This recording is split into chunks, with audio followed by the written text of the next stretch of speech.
Welcome, everybody. I'm very happy and also a bit proud to be here.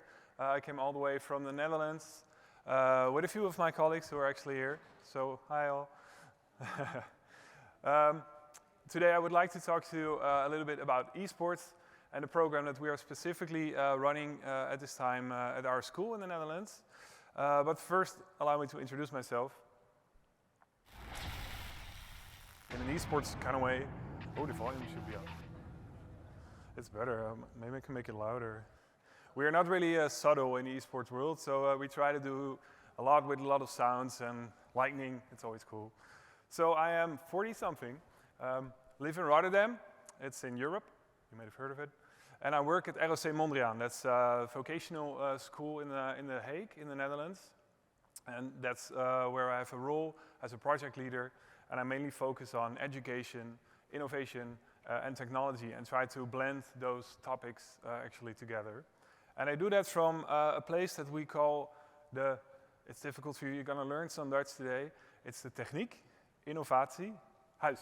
So it's a technical innovation house. It's a specific place that we've constructed a few years ago, actually, where those themes of innovation, education, and technology actually, they come together in that area. And we try to do that by organizing cross-curricular and project-based learning. So it's a physical space, an area where we can go to, where the campus of our school, all the students can go to do these kind of things and these projects.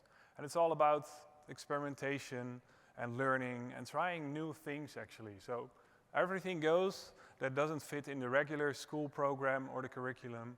We can do that, actually, at our technology and innovation house. So that looks a little bit like this. We have a few photos of the things that we are doing. So we have a green screen studio. The guy in the middle is not pouring coffee. He's actually using a virtual paint simulator. So you can spray car parts with it and pretty accurately also check if he did a good job or not. We build our own arcade machines. That's a specific project for a couple of our students. What else we see? We use virtual reality for a number of things, actually, and we eat quite a lot of pizzas during our sessions, so that's also very nice. So it's a nice job, I like it, and I get fat. But I want to talk to you today about actually two things. I want to introduce you a little bit, for context's sake, in the Dutch ecosystem. How is it organized on our side of the ocean? And also, of course, tell you a little bit more about the building blocks and about the why that we actually have an esports program. And the previous speaker, if you've heard him, actually explained quite a bit already, so that's very good. But his approach is very different from our approach, so I hope we can learn a bit from each other in that way. And if you have any questions at the end of the session, we can, of course, talk them. So a little bit about the Dutch way. How is our system organized? I'll go through this really quickly, but it could be interesting for you to know a little bit about the context. We, of course, have elementary school. That's 8 years. And then we have secondary education, and there are all kinds of levels. From the really smart kids on the left, they go to a specific school. And the not-so-smart kids go to a different school. And it's really organized in a way that your scores in the elementary school kind of give you an advice what further education as a 12-year-old you can do. So it's not perfect, but it's the way it's organized. In the middle, you can see things like the theoretical path, the mixed path, vocational-oriented path, and vocational path in a more basic level. And that's actually preparing students to go to a higher level of vocational education. So that can be in healthcare, that can be in economics or business support, that can be in the technology industry or IT, that can be all kinds of different areas. And we also have a special program for entry-level students. That's actually required for our students. All the Dutch students should at least get their entry-level degree. And that's also the way that we have organized it. And you can actually move along from all of these silos, all of these different levels, to all the way up to university if you want to. And our school actually is focused mainly on those levels, so entry level up to level 4.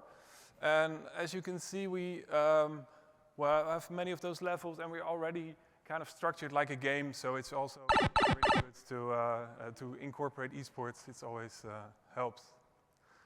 So this is kind of the context that we are in. We are, ROC Mondriaan is in the upper levels, up to level 4, and organizing a lot of those programs.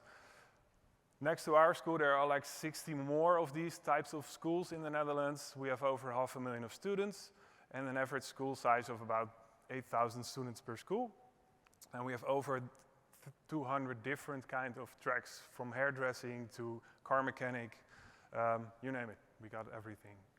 So those numbers for you are obviously pretty low. They're small, but we are only, how many people live in the Netherlands? 17, 18 million, but not that much, so yeah. Of course, there are rules that we have to follow as our organization. Those rules are made, of course, by the government, quality and performance agreements, stuff like what do you need to do in order to make sure that your education is of good quality and that you do everything by the rules. But we have quite a bit of freedom to fill those rules in. How do you want to do that actually? So one of the most relevant policy areas that I want to talk a little bit about is something that we call excellent education. That's a part of the policy system in the Netherlands, and excellent education it's a bit newer, but it consists of a few things, a few pillars, and one is internationalization, skill-based competitions, and excellence programs. And this is something that you have to do as a school. You can choose which way you want to organize this, what do you want to do exactly with it.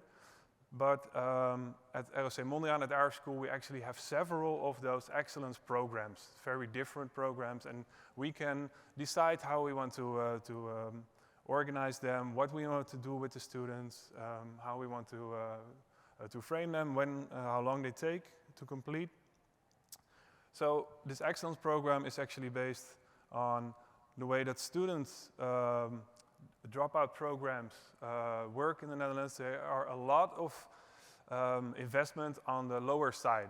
There are a lot of students that are at risk due to their situation at home, due to other problems that they might have. And we help them a lot at the, let's call it the bottom end of our schools, those students that are at risk, to stay in school and to prevent them from dropping out actually.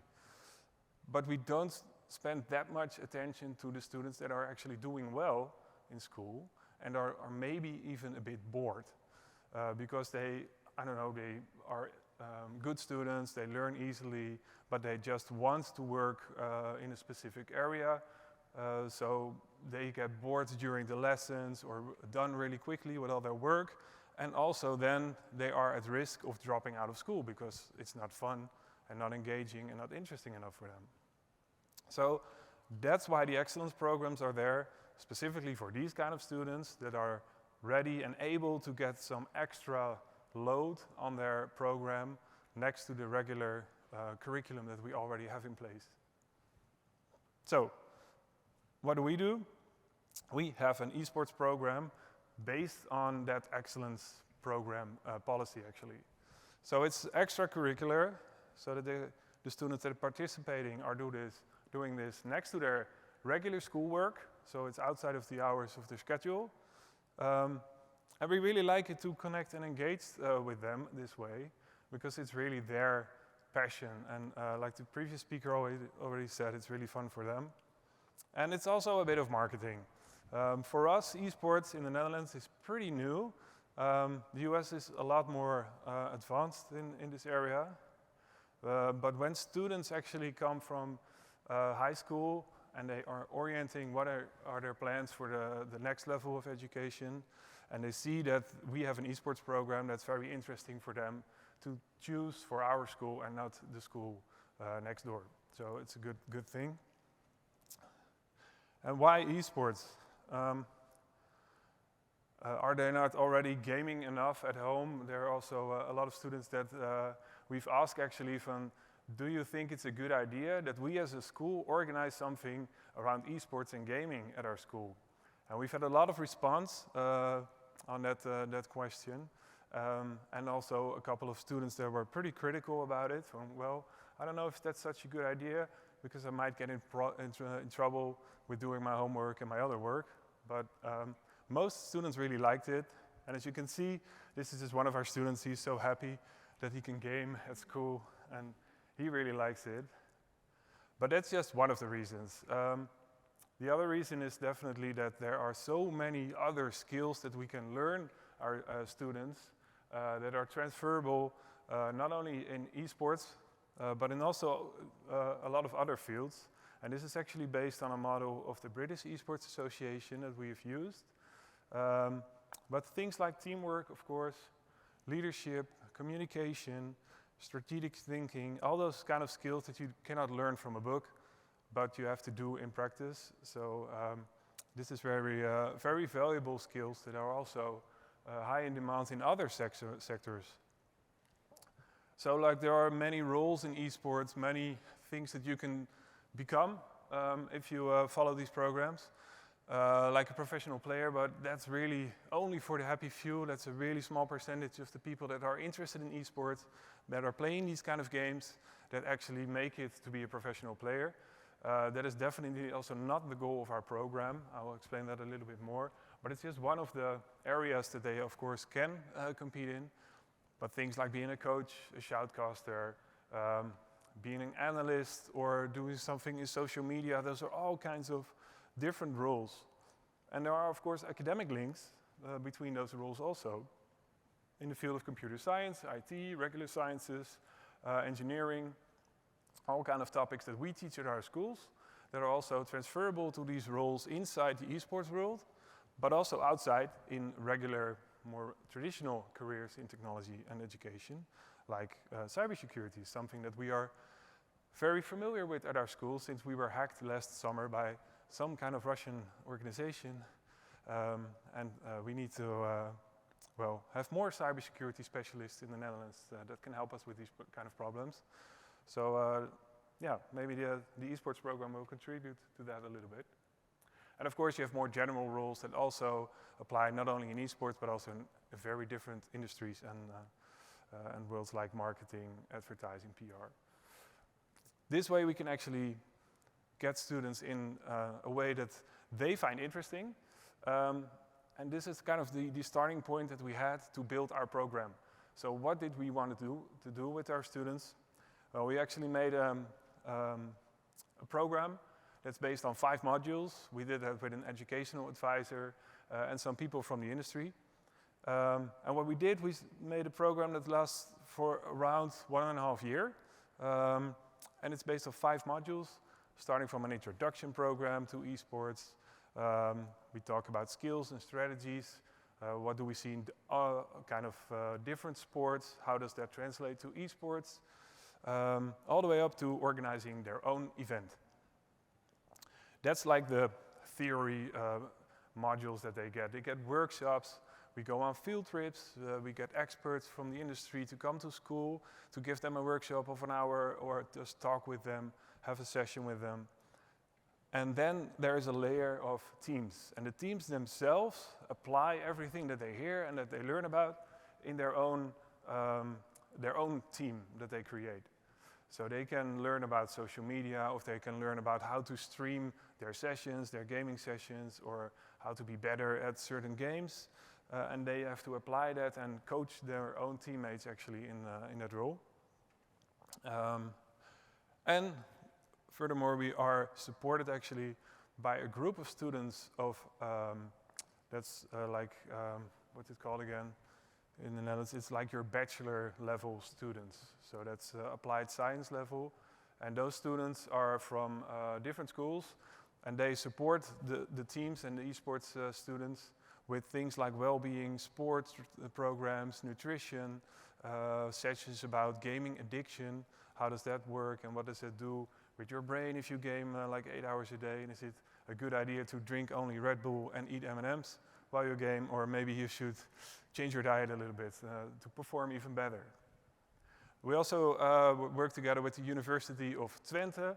You probably never heard of Twente, but it's a small city, well, relatively small city in the Netherlands. And they also have an esports program, of course, but they also do research with our students in order to test certain strategies out. Do they actually learn more communication skills, more leadership skills? And they do a lot of research with our students themselves. So this is a program. We've made this to, well, be kind of overzichtelijk, you know. How do you call it? It's like you can see in one picture what it's about. But still there's too much text in it, so the students don't really like to read. So we've organized a kickoff event for the students in which they can experience a little bit of what they can expect in this program. And we did that before of actually on the day that they were able to sign up. Yes, I want to join this program and please let me join you. But we've made a video of that, so that's what I wanted to show you. You can learn some more Dutch as well, but I've also translated it for you. So, thank you. We zijn vanmiddag in het Techniek Innovatiehuis waar de studenten een voorproefje krijgen van het excellentieprogramma over e-sport. En dat is voor het eerst dat we vanuit het Techniek Innovatiehuis een excellentieprogramma gaan organiseren en opstarten. Dat doen we eigenlijk omdat we merken dat e-sports en de hele e-sports industrie is ontzettend snel aan het groeien. Wat je hier ziet is onderdeel van wat we gaan doen. We gaan de vaardigheden rondom het professioneel gamen gaan we oppakken. Dan gaan we kijken naar wat voor vaardigheden erbij komen kijken. Wait, that doesn't sound good. Do I need to change something or is it just...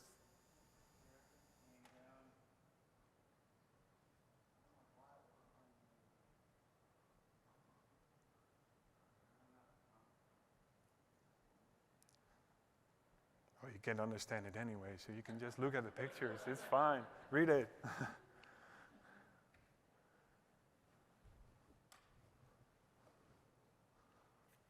It's better with music. No?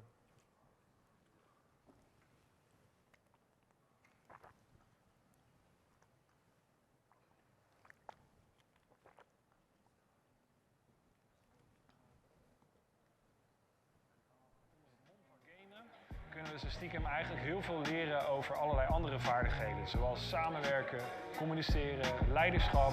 We nemen ze mee op een internationale studiereis. Ze organiseren hun eigen events. Ze leren social media in te zetten om hun team te promoten. Het is een ontzettend rijke kader eigenlijk om onderwijs voor te organiseren.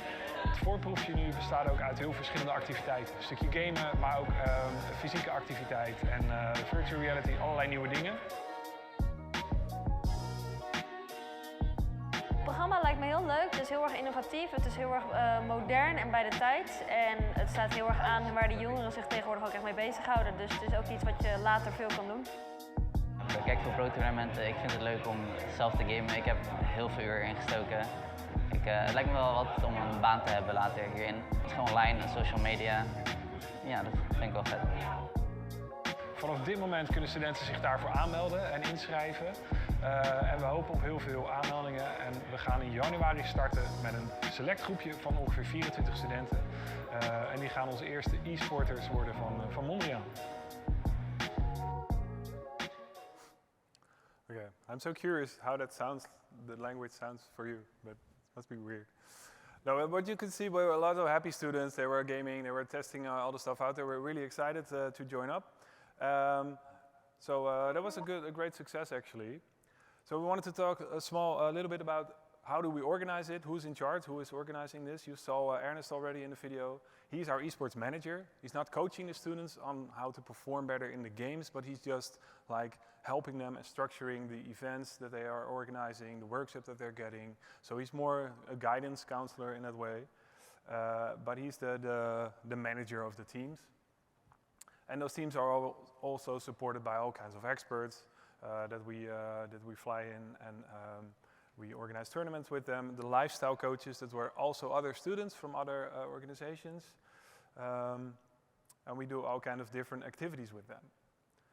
So one of the teams that are currently our first eSport athletes are these guys and girls. We have Rachel, Joey, Kieran, and Azaria and Max.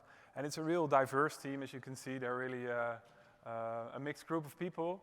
And they're also not just the top students of our school, but they are on all the levels that I've explained before. Those are the students that are in this program. So it's not just exclusively for the smart guys, it's for everyone, but everyone that needs to be able to do this next to their regular curriculum, their regular program. So this is one of the teams, and we have 4 more of these teams. We also wanted to brand like this esports lab that we have, and we are currently working on the area itself. It's not quite finished, also because of the hack I've mentioned before, but that looks a little bit like this. I wanted to,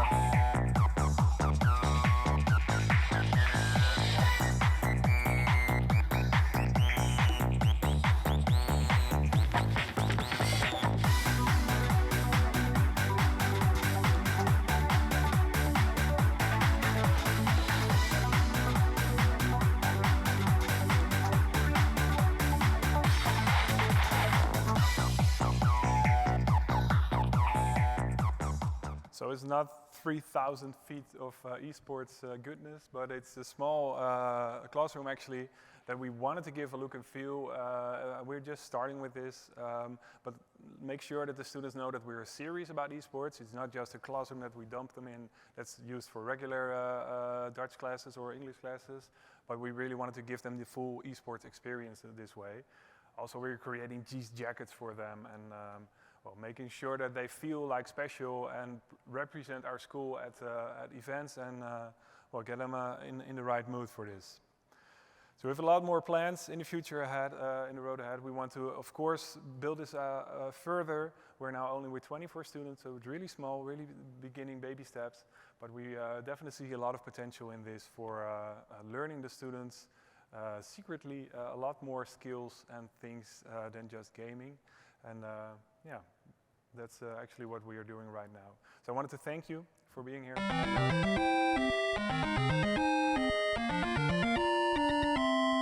And now you have time for drinks and a special event and a party tonight. So I wish you all a very pleasant evening. Thank you.